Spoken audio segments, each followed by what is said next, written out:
You ask Tiger to solve. This deals with linear equations with one unknown.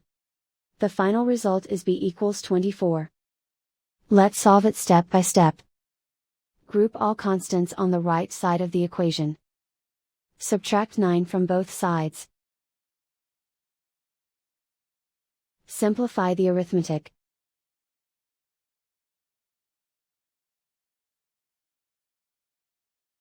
Isolate the b.